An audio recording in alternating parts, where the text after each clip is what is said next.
പിന്നെ കച്ചവടത്തിലൂടെ ചതിയും വഞ്ചനയും. ഏറ്റവും അധികം ഇന്ന് കച്ചവടം റിയൽ എസ്റ്റേറ്റ് ബിസിനസ് ആണല്ലോ ഇന്നത്തെ കച്ചവടം.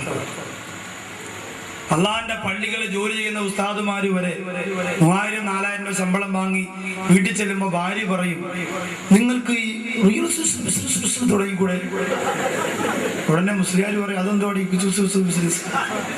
എന്റെ പ്രിയപ്പെട്ട ഇക്ക, നിങ്ങൾ കല്യാണം കഴിച്ചപ്പോൾ എനിക്ക് വലിയ പ്രതീക്ഷയായിരുന്നു.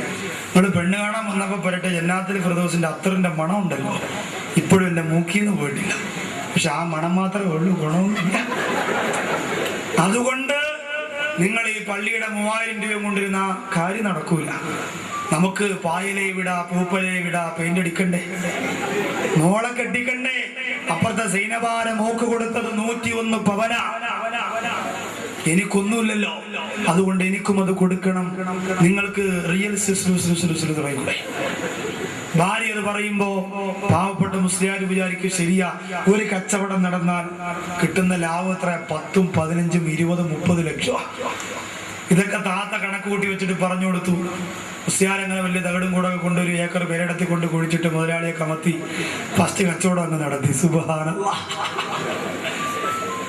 ഇത് ഞാൻ പറയുമ്പോ പ്രിയപ്പെട്ട ഉസ്താദുമാരെ കുറ്റപ്പെടുത്തിയതല്ല.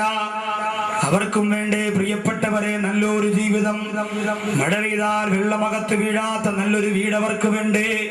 ഇവിടെ പ്രിയപ്പെട്ട പൊന്നോമന മക്കൾ സ്കൂളിലേക്ക് പഠിക്കാൻ പോകുമ്പോ ഉസ്താദിന്റെ പ്രിയപ്പെട്ട മക്കൾക്കും കൊണ്ടുപോകണ്ടേ നല്ലൊരു ബാഗ്, അവർക്കും ധരിക്കണ്ടേ നല്ലൊരു വസ്ത്രം. അള്ളാഹു നമ്മുടെ നാട്ടിലുള്ള ആലിമീങ്ങൾക്ക് അള്ളാഹു സാമ്പത്തിക ഭദ്രത കൊടുത്ത് അനുഗ്രഹിക്കട്ടെ. എല്ലാ നിലയിലുള്ള വളർച്ചയും ഉയർച്ചയും കാരുണ്യവാനായ പടച്ചതമ്പുരാൻ കൊടുത്ത് പാവപ്പെട്ട ഉസ്താദുമാരെ, മുഅല്ലിമീങ്ങളെ, മദ്രസയിൽ ജോലി ചെയ്യുന്ന സാധുക്കളായ പണ്ഡിതന്മാരെ അള്ളാഹു ബറക്കത്ത് ചെയ്യട്ടെ എന്ന് ആത്മാർത്ഥമായി ദുആ ചെയ്യുകയാ. അങ്ങനെ ആ കച്ചവടത്തിൽ പെട്ടെന്ന് തന്നെ കള്ളങ്ങൾ പറയുന്നു, വഞ്ചിക്കുന്നു, ചതിക്കുന്നു, പരസ്പരം ആരോടും മൈൻഡ് ചെയ്യാതെ, മാനുഷികമായ ഒരു പരിഗണനയുമില്ലാതെ, ആരെയും പരിഗണിക്കാതെ ഫസാദ് പറയാൻ, കള്ളം പറയാൻ, ഈബത്ത് പറയാൻ, അള്ളാണ് ഉമ്മാണ്, ഇവിടെ നിന്നാണ് അതിര് തുടങ്ങുന്നത്, വാപ്പാണ് കബറിനാണ്, ഞാനിത് ഇത്ര രൂപയ്ക്ക് വാങ്ങിയതാ എന്നൊക്കെ പറഞ്ഞ് കള്ളം നിരത്തിയിട്ട് കച്ചവടം ചെയ്യാനുള്ള മാനസികമായ തയ്യാറെടുപ്പ്. പണം കിട്ടുമ്പോ അറിയാതെ കള്ളം പറഞ്ഞു പോകും. അള്ളാഹു കാത്തിരക്ഷിക്കട്ടെ. അതുകൊണ്ട് എവിടെ നിന്ന് സമ്പാദിച്ചു എന്നുള്ള ചോദിക്കുമ്പോ ഏറ്റവും അധികം ഇന്ന് ലാഭമുള്ള ബിസിനസ് കഞ്ചാവ് കച്ചവടമാണ്. അതിപ്പോ നിങ്ങളോട് പറയണ്ട, നിങ്ങൾ ആരും അതിൽ ഉൾപ്പെട്ട് കാണൂല. പക്ഷേ നമ്മളറിയാതെ എത്രയോ യുവാക്കള് കഞ്ചാവ് കച്ചവടത്തിൽ ഏർപ്പെട്ടിരിക്കുന്ന സഹോദരങ്ങളെ. തിരുവനന്തപുരം ജില്ലയുടെ തമ്പാനൂര് കോളേജിൽ പഠിക്കുന്ന വിദ്യാർത്ഥികൾ തോളത്ത് തൂക്കിയിട്ട് കൊണ്ടുപോയ ബാഗ് പോലീസുകാരെന്ന് പരിശോധന നടത്തിയപ്പോ ലക്ഷക്കണക്കിന് രൂപയുടെ കഞ്ചാവുകളാണ്, മയക്കുമരുന്നുകളാണ് അവിടെ ബാഗിന്റെ അകത്ത് കണ്ടെത്തിയത് എന്ന് പത്രമാധ്യമങ്ങളിലൂടെ വായിച്ചു പോരെങ്കിൽ എന്റെ പ്രിയപ്പെട്ട യുവത്വമേ, ഒരു നുള്ള കഞ്ചാവിന് 1 പവൻ സ്വർണത്തിനെക്കാളും വിലയാണ്. ഒരു നുള്ള കഞ്ചാവിന് 1 പവൻ സ്വർണത്തെക്കാളും വിലയാണ്. അത് കച്ചവടം ചെയ്യുമ്പോൾ വളരെ ലാഭമാണ് കിട്ടുന്നത്. അങ്ങനെ കാശുണ്ടാക്കിയിട്ട് കാര്യമില്ലല്ലോ, അങ്ങനെ പണമുണ്ടാക്കിയിട്ട് കാര്യമില്ലല്ലോ. അതുപോലെ മറ്റുള്ളവരെ പറ്റിച്ചും മറ്റുള്ളവരെ വേദനിപ്പിച്ചും മറ്റുള്ളവരെ വഞ്ചിച്ചും കൊണ്ട് പണമുണ്ടാക്കുന്ന എത്രയോ പേരുണ്ട്. എന്റെ പ്രിയമുള്ളവരെ, ആ കച്ചവടത്തിലൂടെ കിട്ടുന്ന കാശുണ്ടല്ലോ, 1 സെക്കൻഡ് കൊണ്ട് അല്ലാഹു പടച്ചതമ്പുരാനെ നശിപ്പിച്ച് കളയാ കഴിയുമെന്നുള്ള ബോധം നിനക്കുണ്ടാവണം. അല്ലാഹു കാത്തിരക്ഷിക്കട്ടെ. ചില ആൾക്കാരുണ്ടല്ലോ 10ഉം 15ഉം ലക്ഷം രൂപയാണ് ഹോസ്പിറ്റലിൽ കെട്ടിവെക്കുന്നത്. 10ഉം 15 ലക്ഷം രൂപ എന്ന് പറഞ്ഞാൽ ചില്ലറ കാര്യമില്ല. ഹോസ്പിറ്റലിൽ കെട്ടിവെക്കുന്ന ഒരു നേരത്തെ മരുന്നിന് വേണ്ടി, ഒരു ഓപ്പറേഷന് വേണ്ടി 10ഉം 20ഉം 30ഉം ലക്ഷം രൂപ ഹോസ്പിറ്റലിൽ കെട്ടിവെക്കുന്നു. ദക്ഷിണാഫ്രിക്കയിൽ നിന്നും ആസ്ട്രേലിയയിൽ നിന്നും ഒക്കെ മരുന്ന് എഴുതി വരുത്തിയിട്ട് മക്കളെ ചികിത്സിക്കാൻ കോടിക്കണക്കിന് രൂപ കടബാധ്യതയുള്ള സഹോദരൻ അബുദാബിയിൽ മലപ്പുറം ജില്ലയിലുള്ള ഒരു പ്രിയപ്പെട്ട സഹോദരനെ കാണാൻ കഴിഞ്ഞു. പ്രിയമുള്ളവരെ, വർഷങ്ങളായി വിദേശ രാജ്യത്ത് നിന്ന് കഷ്ടപ്പെടുന്ന സഹോദരൻ നല്ലതുപോലെ ഭക്ഷണം കഴിക്കാൻ അവസരം കിട്ടുന്നില്ല, നല്ല ഒരു വീട് വെച്ചിട്ടില്ല, ഭാര്യയും മക്കളെയും നല്ലതുപോലെ സന്തോഷിപ്പിക്കാനുള്ള അവസരം കിട്ടിയിട്ടില്ല.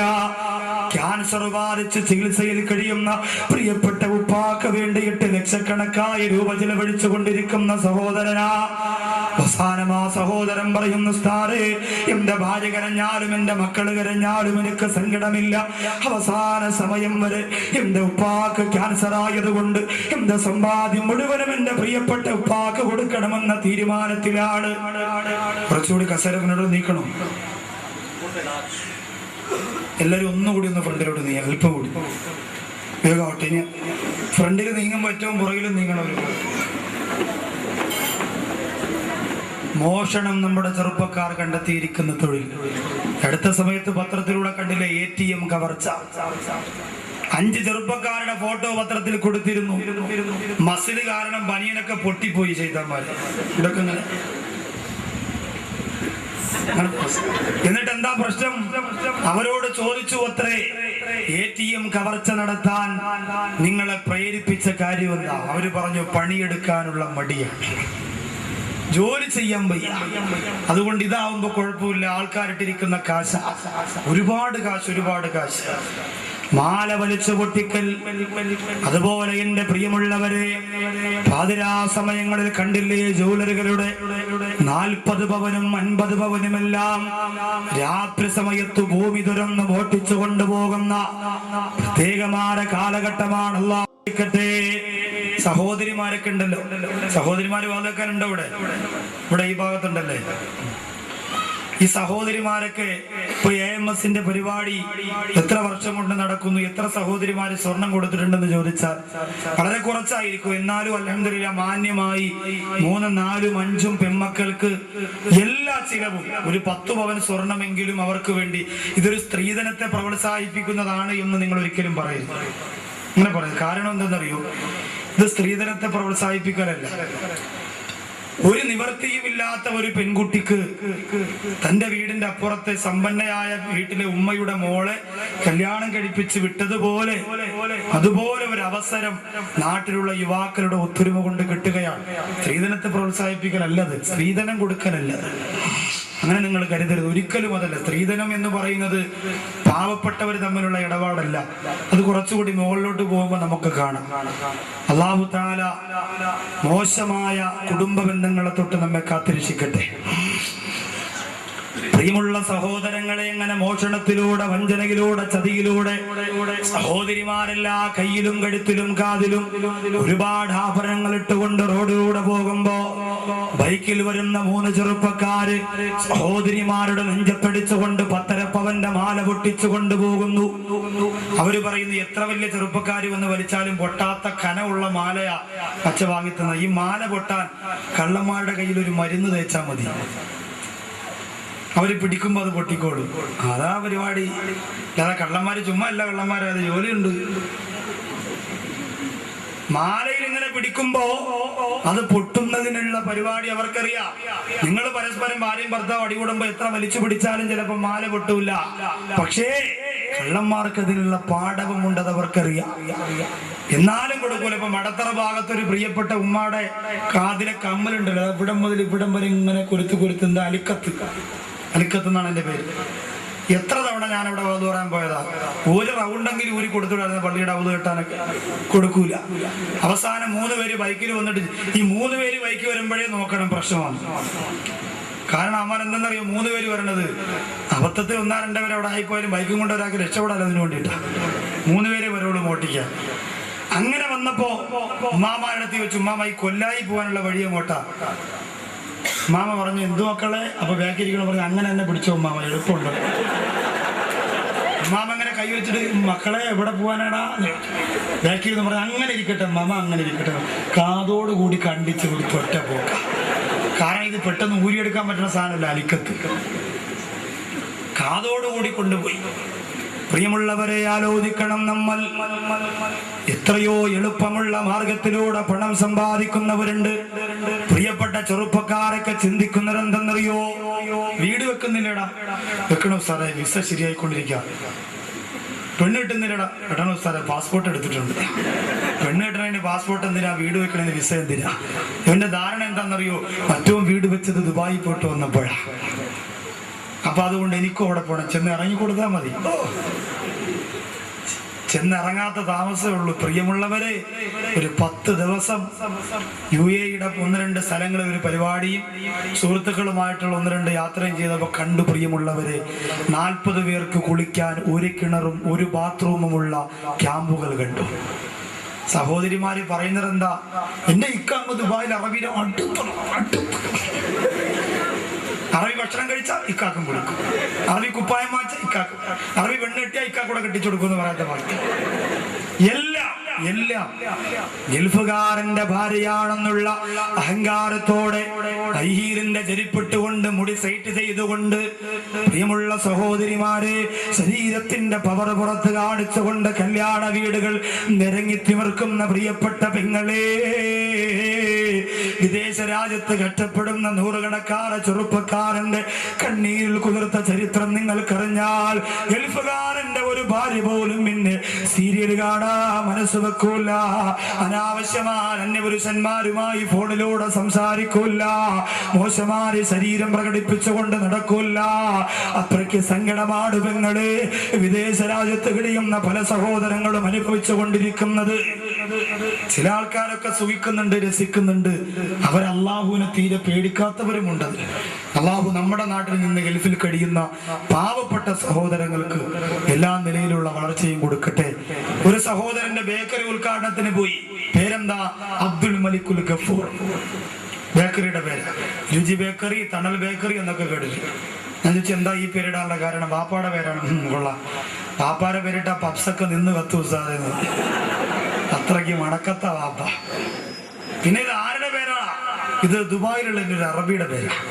പറഞ്ഞ ആ പേരിട്ടത് വറക്കത്തിനാണ്, വറക്കത്തിനല്ല, അറബിയെ വലിപ്പിച്ചുകൊണ്ടാണ് ഞാൻ തുടങ്ങിയത്. എങ്ങനെയാ? ഞാൻ പറഞ്ഞടാ, ഓരോ അലുവ കഷണത്തിന്റെ പുറത്തും അബ്ദുൽ മലിക്കുൽ ഗഫൂർ എന്ന് എഴുതി കൊടുത്താൽ അള്ളാഹ് പൊരുത്തപ്പെട്ടു വരില്ല. അവന്റെ ധാരണ എന്താ? എങ്ങനെയെങ്കിലും കുറെ പണം ഉണ്ടാക്കുക. അതിനൊരുപാട് വഴികളുണ്ട് നമുക്ക്, അതിനൊരുപാട് എളുപ്പമാർഗങ്ങളുണ്ട്. പലിശയിലൂടെ, കള്ള് കച്ചവടത്തിലൂടെ, മോഷണത്തിലൂടെ, വസ്തു കച്ചവടത്തിൽ വഞ്ചന നടത്തുന്നതിലൂടെ, ചതി നടത്തുന്നതിലൂടെ ഉണ്ടാക്കിയ കാശുണ്ടല്ലോ, അത് പെട്ടെന്നൊരു മനുഷ്യന്റെ മനസ്സിന്റെ അകത്ത് കടന്നു കയറിയിട്ടവനെ മൃഗമാക്കുന്ന പണമാ. അല്ലാഹുവിന്റെ റസൂൽ പറയുകയാ, ഇന്നലിൽ മാലി ലളറാറാ, പണത്തിന് ഒരു വല്ലാത്ത ലഹരിയുണ്ട്, അക്രമമുണ്ട്. കളറാറത്തിൽ ഖംറി, കള്ള് ഒരു മനുഷ്യനെ ഉപദ്രവിക്കുന്ന പോലെ പണം ഒരു മനുഷ്യനെ ഉപദ്രവിക്കുന്നതാണ്. കള്ളു കുടിക്കുമ്പോ മനുഷ്യന്റെ ബോധം നഷ്ടപ്പെട്ടു പോകുന്ന പോലെ പണം ഒരു മനുഷ്യനെ അബോധാവസ്ഥയിലെത്തുന്നതാണ്.